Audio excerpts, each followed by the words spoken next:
சந்தியா நில்லு. அத்தை, உங்ககிட்ட நான் கொஞ்சம் பேசணும். சரவணா நீ உள்ள போ. என்னத்த சொல்லுங்க.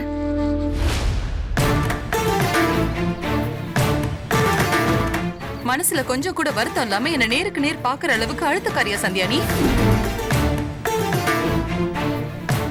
உனக்கு ஒரு இம்மி அளவுக்கு கூட உறுத்தல் இல்லல்ல? அத்தை, எனக்கா வருத்தம் இல்ல? எப்படி உங்களால இந்த மாதிரி பேச முடியுது? தனக்கு கெட்ட பேர் வந்தாலும் பரவாயில்ல, தன் புருஷனுக்கு பேரும் புகழும் கிடைக்கணும் தான் அவ சரவணன் இந்த போட்டியில கலந்துக்க சொன்னான்னு அன்னைக்கு அர்ச்சனா கிட்ட நீங்க சொல்லும் போது நீங்க என்ன புரிஞ்சுக்கிட்டீங்கன்னு நான் ரொம்ப ரொம்ப சந்தோஷப்பட்டேன். அந்த சந்தோஷத்துக்கு அளவே கிடையாது. ஆனா நீங்க இன்னைக்கு இப்படி என்ன பார்த்து எனக்கு எந்த ஒருத்தலும் இல்லையான்னு கேள்வி கேக்குறீங்களே. ஒருத்தர் அளவுக்கு நான் அப்படி என்ன பண்ணிட்டேன்னு சொல்லுங்க அத்தை. ஆமா, அன்னைக்கு மட்டும் இல்ல, இப்பவும் நான் சொல்றேன். நீ முழுக்க முழுக்க சரவணனுக்காக மட்டும்தான் இந்த முயற்சி எடுத்த. நான் இல்லன்னு சொல்லல. அதுக்கு நான் தடையா இருக்க கூடாதுன்னு தான் விலகி நின்னுட்டேன். அப்போ நான் ஒரேடியா ஒதுங்கி போகலையே. நீ எடுத்த முயற்சியில கண்டிப்பா ஜெயிக்கணும்னு நானும் ஆசைப்பட்டேன். அதனாலதான் சரவணனை பத்தின எல்லா விஷயத்தையும் நான் உன்கிட்ட சொன்னேன். நான் உன்கிட்ட சொன்னனா இல்லையா? என் புள்ள தோத்து போயிட்டானா தாங்க மாட்டான். தோத்து போயிடுவோங்கிற நினைப்பு வந்ததுக்கே நான் யாருன்னு தெரியாத அளவுக்கு அவன் கல்லாயிட்டான்னு நான் சொன்னனா இல்லையா? அந்த அளவுக்கு சீரியஸான ஒரு விஷயம் தான் இதுன்னு தெரிஞ்சும் உன்னை நம்பிதான், உன்னை மட்டும் நம்பிதான் நான் அவனை உன் கூட அனுப்புனேன். என் புள்ளைய பத்திரமா என்கிட்ட திருப்பி கொண்டு வந்து சேர்த்துறேன்னு உன்கிட்ட மடிப்பிச்சு கேட்டுதான் உன் கூட அவனை அனுப்புனேன். ஆனா நீ என் சரவணனை இப்படி ஆக்கி வச்சிருக்கியே. என் புள்ள கைக்கு. அழாதீங்கம்மா, சரவணனுக்கு சரியாயிருமா. அழாதீங்கன்னு சொல்றல்ல.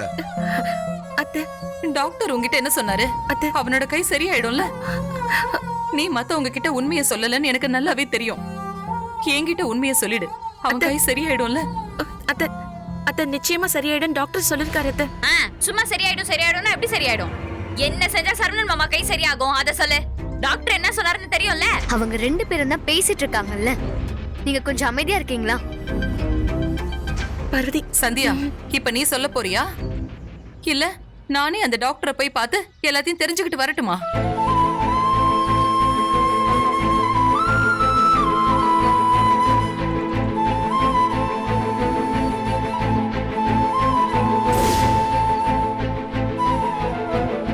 நான் நினைச்ச மாதிரியே இந்த போட்டியில தோத்து போயிடுவோங்கிற பயத்துலதான் என் புள்ளைக்கு இப்படி ஆயிடுச்சு. சரி, இப்போ நீ என்ன முடிவுல இருக்க? அத்தை, நீங்க என்ன கேக்குறீங்கன்னு எனக்கு புரியல. இனிமேலும் சரவணன் போட்டியில கலந்துகிட்டானா பாதிப்பு இன்னும் அதிகமா தான் இருக்கும். இப்ப அவனுக்கு தேவை அமைதியான நிம்மதியான ஒரு சூழ்நிலை.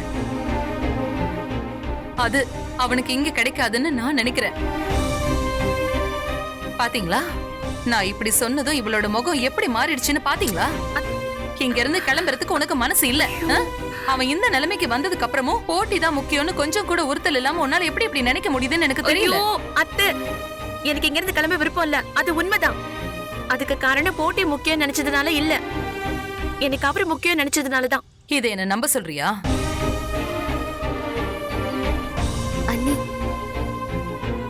கட்டின புருஷனுக்கு இதுதான் பிரச்சனைன்னு தெரிஞ்சதுக்கு அப்புறமும் அவனை குணப்படுத்தணும்னு நினைக்காம மறுபடியும் அதே குழியில அவனை தள்ள பாக்குற. இதான் வாக்குறியா? இங்க இருந்து அவனுக்கு மேலும் பிரச்சனைன்னு டாக்டர் சொன்னாரா இல்லையா? சரிங்க அத்தை, நாம அவரை ஊருக்கே கூட்டிட்டு போயிடலாம். ஆனா நீங்க எனக்கு ஒரே ஒரு உறுதியை மட்டும் கொடுக்கணும். அப்படி கொடுத்தா நான் இப்பவே இந்த நிமிஷமே உங்க பிள்ளைய கூட்டிட்டு நான் உங்க கூட வரேன். ஆஹா, ஏதோ பிளான் பண்ணிட்டா போல இருக்கே. என்ன உறுதி? இனிமே உங்க புள்ள வாழ்க்கையில இதுக்கப்புறம் அவர் மனசு நொந்து போகிற மாதிரி எப்பவுமே எதுவுமே நடக்காது. ஊருக்கு போயிட்டா இந்த மாதிரி அவருக்கு ஆகாதுன்னு உங்களால உறுதியா சொல்ல முடியுமா? அண்ணி, அது எப்படி அம்மாவால சொல்ல முடியும்? உங்களால சொல்ல முடியாத அத்தை. உங்களால மட்டும் இல்ல, வாழ்க்கை இப்படிதான் போகும்னு யாராலையுமே சொல்ல முடியாது அத்தை. நீங்களோ இல்ல நானோ கடைசி வரைக்கும் உங்க புள்ள கூடவே இருந்து பத்திரமா கூட்டிட்டு போக முடியுமா? முடியாது அத்தை. அவர் கூட கடைசி வரைக்கும் எது தெரியுமா இருக்கும்? அவரோட நம்பிக்கை அத்தை, அவரோட தைரியம், அவரோட மன உறுதி, அது மட்டும்தான் அத்தை அவர் கூடவே இருக்கும். நீங்களும் நானும் பத்திரமா பாத்துக்கிறோன்னு பொத்தி பொத்தி வைக்கிறதுனால ஒண்ணுமே ஆக போறது இல்ல அத்தை. அவரோட வாழ்க்கைய அவர் வாழ்ந்து பார்க்கட்டுமே. அவன் ஏற்கனவே நிறைய அடிபட்டுட்டான் சந்தியா. இல்ல அத்தை, எந்த கஷ்டமும் அவரோட மனசை பக்குவப்படுத்த தைரியப்படுத்த நீங்க அனுமதிக்கவே இல்ல. அவரு தோல்வியை நினைச்சு பயப்படவே இல்ல. உங்களை நினைச்சுதான் அதிகமா பயப்படுறாரு அத்தை. நீங்க தாங்கிக்க மாட்டீங்கன்னு தான் மனசுக்குள்ள அப்படியே தவிக்கிறாரு. அப்போ என் புள்ள இப்படி ஆனதுக்கு நான் தான் காரணம்னு சொல்ல வரியா? ஐயோ, அப்படி நான் சொல்லல அத்தை. நீங்க அவரோட அம்மா, அதனால அவரை கீழே விழுந்துடாம நீங்க பத்திரமா பாத்துக்கணும்னு நினைக்கிறீங்க. ஆனா எத்தனை தடவை அவர் விழுந்தாலும் அவரால எந்திரிச்சு நின்னு ஜெயிக்க முடியும் அவருக்கு நம்பிக்கை வரணும்னு நான் நினைக்கிறேன். எது சரி நீங்களே சொல்லுங்க. நீ சொல்றது சரியா இருந்தாலும் இப்ப அவன் இருக்கிற சூழ்நிலையில இங்க இருந்து அவன் சரியாகவே மாட்டான். என்ன மன்னிச்சிருங்க அத்தை. அவருக்கு சரியாகாம இங்க இருந்து அவரை கூட்டிட்டு போறதுல எனக்கு கொஞ்சம் கூட விருப்பம் இல்ல.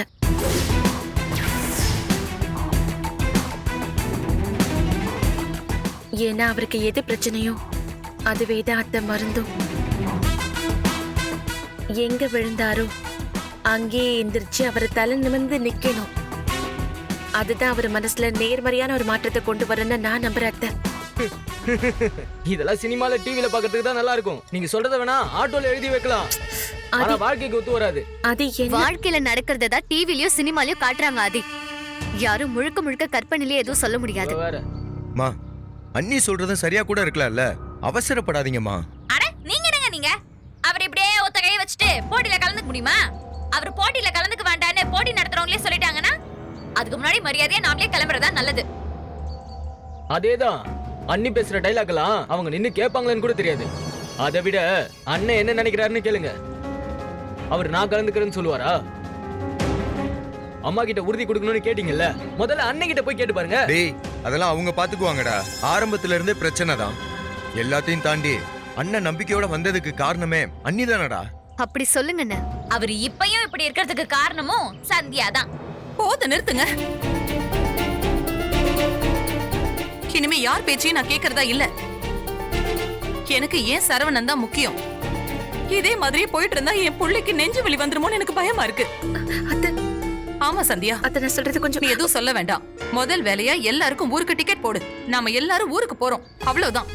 சொல்லிட்டேன். அத்தை, அம்மா நில்லுங்க அத்தை. மா, சூப்பரு.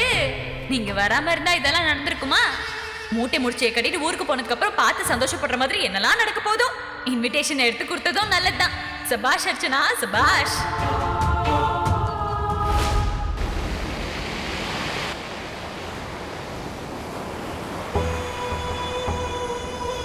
என்ன அர்ச்சனா, ரொம்ப ஜாலியா ஐஸ்கிரீம் சாப்பிட்டுட்டு இருக்க போல இருக்கு.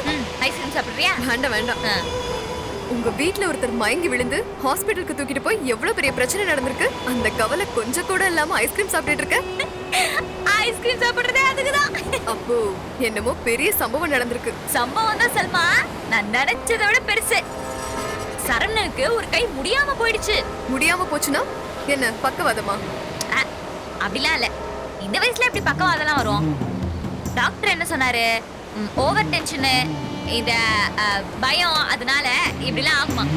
ஒரு கை மறந்து போற மாதிரி செயல்படாத அளவுக்கு போயிடுமா. இப்போ சரவணனுக்கு அந்த மாதிரி தான் இருக்கு. இது மெல்ல மெல்லதான் சரியாகுமா பாத்துக்கோயேன். அப்படியா? என்ன அர்ச்சனா சொல்ற? அப்படின்னா இந்த போட்டியில அவர் தொடர்ந்து கலந்துக்க மாட்டாரா? வாய்ப்பே இல்ல. எங்க அத்தை இப்பவே அந்த சந்தியாவை திட்டி ஒட்டிய கட்டு ஊருக்கு கிளம்பு அப்படின்னு சொல்லிட்டாங்க. நிஜமாவா? ஆமா, ஹாஸ்பிடல்லே வச்சு சந்தியாவுக்கு சரியான டோஸ். ஒண்ணும் தெரியாத என் பிள்ளைய இங்க கூட்டிட்டு வந்து போட்டி கீட்டின்னு இப்படி கையை விளங்காம ஆக்கிட்டியே. நீ எல்லாம் ஒரு பொண்டாட்டியா?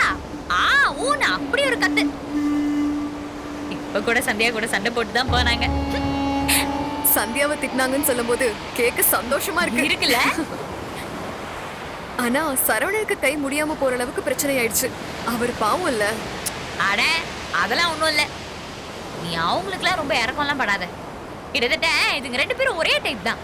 சந்தியாவுக்கு நான் படிச்சிருக்கோம் அப்படின்னு ஓவர் மெதுப்பு, படிக்காத நமக்கு படிச்ச பொண்டாட்டி கிடைச்சிட்டாலேன்னு அவருக்கு ஓவர் தலகணும். அதனாலே புருஷனும் பொண்டாட்டியும் மத்த யாரையுமே மதிக்கிறது இல்ல, அடுத்தவங்க பேச்சையும் கேட்கறது இல்ல. சரணன் படிக்காத ஆளு இந்த மாதிரி பெரிய ஊருக்கு போய் போட்டியில கலந்துக்கிறதுல செட்டே ஆகாது. பெற்று சந்தியான்னு எவ்வளவோ சொன்னேன், தலைப்பாடா அடிச்சுட்டேன். கேட்டால அவ கேட்கல. ஆனா இப்ப நல்ல வசமா மாட்டிட்டேன். ஆனா நம்ம வயரை கட் பண்ணாம விட்டுருந்தா சரவணன் சூப்பரா ஜிலேபி செஞ்சு அசத்திருப்பாரு. தேங்க்ஸ் அல்மா. நீ சரியான நேரத்துக்கு வந்து ஹெல்ப் பண்ணலன்னு வச்சுக்கோ, இது பண்ணிருக்கவே முடியாது. தேங்க்ஸ் எல்லாம் இருக்கட்டும், அடுத்து என்ன? அவ்வளவுதான். அவரே ஓகே சொன்னாலும் அத்தை விட மாட்டாங்க. ஊருக்கு பொட்டி படிக்கையா தூக்கிட்டு கிளம்ப வேண்டியதுதான். என்ன இருந்தாலும் சரவணனுக்கு இந்த அளவுக்கு ஆனது எனக்கு ஒரு மாதிரியா தான் இருக்கு. அவருக்குலாம் நீ ஃபீல்லாம் பண்ணாத செல்வா. நடக்கிறது நமக்கு சாதகமா அமையும் போது அதை என்ஜாய் பண்ண கத்துக்கோ. என்ஜாய் வாங்கோ வாங்கோ நாய்.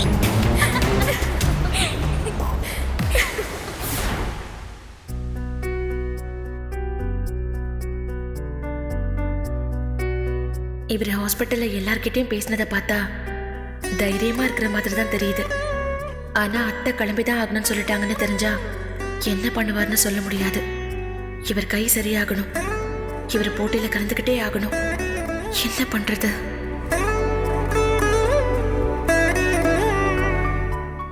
ஏங்க இருங்க, நான் ஹெல்ப் பண்றேன். இருங்க இருங்க. பார்த்து.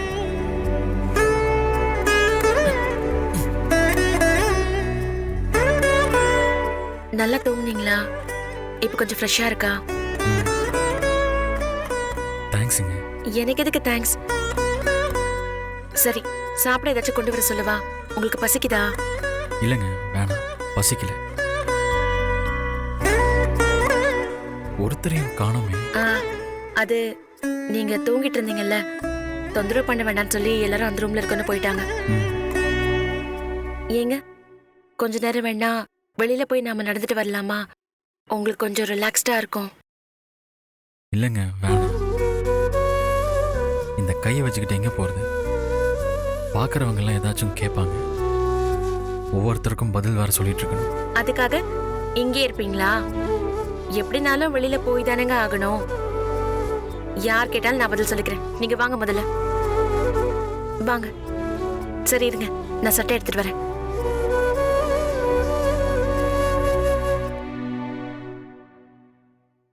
ஏங்க ஏங்க இதெல்லாம்? நான் சொல்றதை கேளுங்க. முதல்ல இந்த ஷர்ட்டை போடுங்க.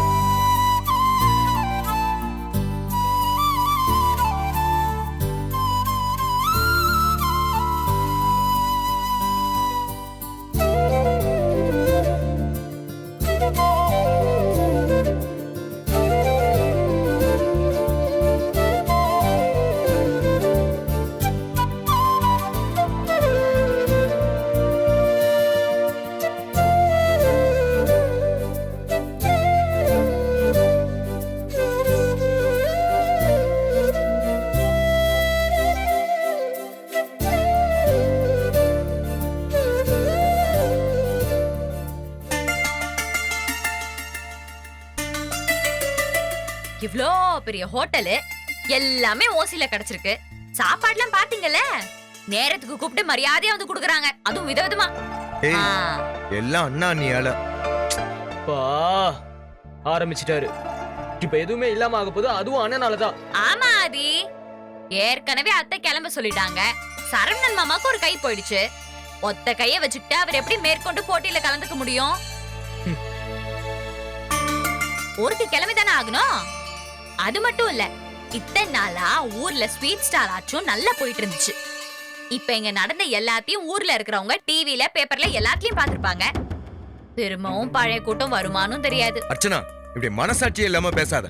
இங்க இவ்வளவு பெரிய பிரச்சனையாகி கை முடியாம இருக்கும்போது கொஞ்சம் கூட இறக்கமே இல்லாம பேசுற. டேய், அவளை விடுறா. அவளாவது இன்னொருத்தன் வீட்டுல இருந்து வந்தவா. உனக்கு என்னடா வந்துச்சு?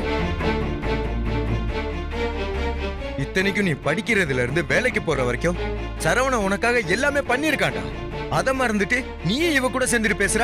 என்ன ஆனா ஊனா சரவணா அதை செஞ்சான் இதை செஞ்சான்னு சொல்லிட்டு இருக்கீங்க? அப்பாவால முடியல அதனால செஞ்சான். அது அவனோட கடமை.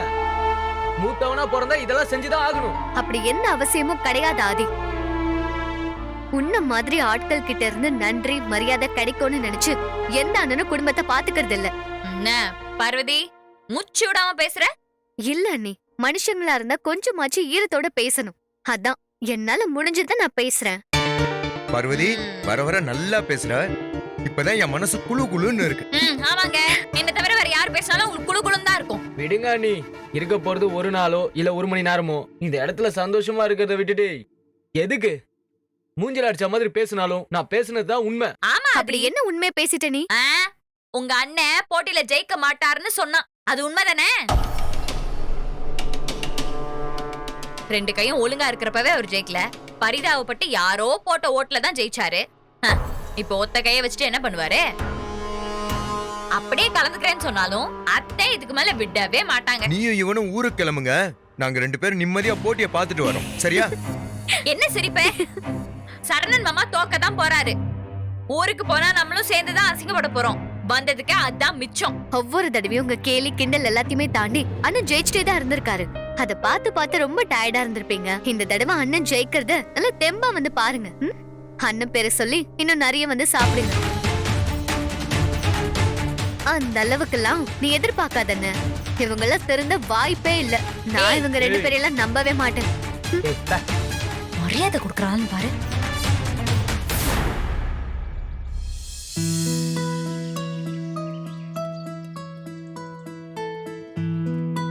ஏன் அமைதியா இருக்கீங்க? இல்ல கையில வலி ஏதாவது இருக்காங்க? வலி இருந்தாதான் பரவாயில்லையே. உணர்வே இல்லாம ஆயிடுச்சு. எல்லாத்துக்கும் ஒருத்தரை எதிர்பார்க்கிற மாதிரி ஆயிடுச்சு. ஏங்க இப்படி பேசுறீங்க? உங்களை பாக்குறது எனக்கு என்ன கஷ்டமா இருக்குன்னு நினைக்கிறீங்களா? சச்சா, நான் உங்களை சொல்லுங்க, நான் பொதுவாகவே சொல்றேன். இப்போ நீங்க எங்கேயாச்சும் வெளியே போயிட்டா நான் வேற யாரையாச்சும் தான் எதிர்பார்க்கணும். என் வேலைகளை நான் பார்த்துக்க முடியாதுல்ல. எல்லாருக்கும் நான் ஒரு சுமையாயிட்டேன் இல்லைங்க. என்னங்க நீங்க ஹாஸ்பிட்டல்ல அத்தை மாமா கிட்ட எவ்வளவு தைரியமா நீங்க பேசுனீங்க. எனக்கு அது எவ்வளவு சந்தோஷமா இருந்துச்சு தெரியுமா? ஆனா இப்ப ஏன் நீங்க இப்படி பேசுறீங்க? அவங்களுக்கு கொடுத்த கஷ்டம் போதும்னு அப்படி சொன்னேன். ஆனா உண்மை என்னன்னு என் மனசுக்கு தெரியும்ல. என்கிட்ட நானே போய் சொல்லிக்க முடியாது. அப்படி என்ன உண்மையை கண்டுபிடிச்சிட்டீங்க நீங்க? ஏன் இது உங்களுக்கு தெரியாதா? பெரிய படிப்பெல்லாம் படிச்சிருக்கீங்க, எல்லாத்தையும் புரிஞ்சுக்கிறீங்க, இது கூட தெரியாதா? உங்க மனசுக்குள்ள என்ன இருக்கு, என்ன நினைக்கிறீங்கன்னு கண்டுபிடிக்கிறதுக்கு நான் என்ன மந்திரவாதியா? சொல்லுங்க, என்ன நீங்களே சொல்லுங்க. எனக்கு சமைக்கிறது பழக்கமாயிடுச்சு, ரொம்ப வருஷம் பண்றதால. ஆனா நீங்களும் மற்றவங்களும் சொல்ற அளவுக்கு நான் திறமசாலியெல்லாம் இல்லைங்க. யாரு கூடயும் போட்டி போற அளவுக்கு எனக்கு தகுதியும் இல்லை, அதிர்ஷ்டமும் இல்லைங்க. ஏங்க யாருங்க சொன்னது? நானே தாங்க சொல்றேன். எனக்கே நல்லா தெரிஞ்சு போச்சு. எந்த விஷயமும் சீரா போயிட்டு இருக்கும் போது பார்த்தா நான் ரொம்ப திறமையான ஆள் மாதிரி தான் தெரியுது. ஆனா நடுவில் ஏதாச்சும் சிக்கல் வரும்போது எனக்கு அதை கையாள தெரிலங்க. மனசும் அறிவும் ஒரு புள்ளியில நிற்க மாட்டேங்குது. ஒரு மாதிரி அப்படியே தடுமாறி போயிடுறேன். தப்புங்க. இந்த மாதிரி ஒரு நினைப்பு யாருக்குமே வரக்கூடாது. இந்த தாழ்வு மனப்பான்மை நம்மள முடக்கி போட்டுரும். நீங்க நினைக்கிறது ரொம்ப தப்புங்க. நீங்க சொல்றதாங்க தப்பு. நான் ஒன்றும் தாழ்வு மனப்பான்மையில முடங்கி போலங்க. என் தகுதியும் திறமையும் என்னன்னு இப்படி முடங்கி போன அப்புறம் தான் நான் புரிஞ்சுக்கிட்டேன். நீங்க நினைக்கிற உயரத்துக்கு பறக்கிற அளவுக்கு தகுதியெல்லாம் எனக்கு இல்லைங்க. நான் ரொம்ப கீழே இருக்கேங்க. என்னை முடக்கி போட்டு வாழ்க்கை இது எனக்கு புரிய வச்சிருக்கு. ஐயோ, என்ன சொல்லி உங்களுக்கு புரிய வைக்கிறதுன்னு சத்தியமா எனக்கு புரியலங்க. சரி, நீங்க சொல்றபடியே இருந்தாலும் அப்படியே பார்த்தாலும் நீங்க உயரத்துக்கு வராம கீழே இருக்கீங்களே தவிர வர முடியாதுன்னு நீங்க சொல்றதை என்னால ஏத்துக்க முடியாதுங்க. முயற்சி பண்ற எல்லாராலையும் சாதிக்க முடியுங்க. என்னால பண்ண முடிஞ்ச முயற்சி இவ்வளவுதாங்க. எல்லாமே முடிஞ்சு போச்சு. இதுக்கு மேல ஒரு துரும்ப கூட என்னால அசைக்க முடியாது. சொல்லப்போனா என் வாழ்க்கையை முடிஞ்சு போச்சுங்க. இந்த கையை வச்சுக்கிட்டு என்னால என்ன பண்ண முடியும் சொல்லுங்க? நீங்க நான் அங்கே போய் எப்படி ஸ்வீட்டு கடையை நடத்த போறேனோ தெரிலங்க. இனிமே யாரு கை எதிர்பார்த்து வாழணும்னு விதி இருக்கோ தெரியலங்க. ஏங்க, மனசை விட பெரிய சக்தி இந்த உலகத்திலே இல்லைங்க. நீங்க உங்க மனசை சரியான திசையில செலுத்தினா மட்டும் போதும், எல்லாமே சரியா போயிடும். பாருங்க, உங்க கை கூட சரியா போயிடுங்க. இந்த மருந்து மாத்திரை எல்லாமே நம்ம மனசுதான். என் மனசுல இப்ப இருக்கிறது ஒண்ணே ஒண்ணுதான். அதை கூட என்னால செய்ய முடியாது. ஏங்க, அதையும் நீங்க தான் செய்யணும். ஏங்க, நான் என்ன செய்யணும்னு சொல்லுங்க, நிச்சயமா நான் செய்யறேன். போட்டி நடத்துறவங்க கிட்ட போய் பேசுங்க. நம்ம ஊருக்கு போயிடலாம்.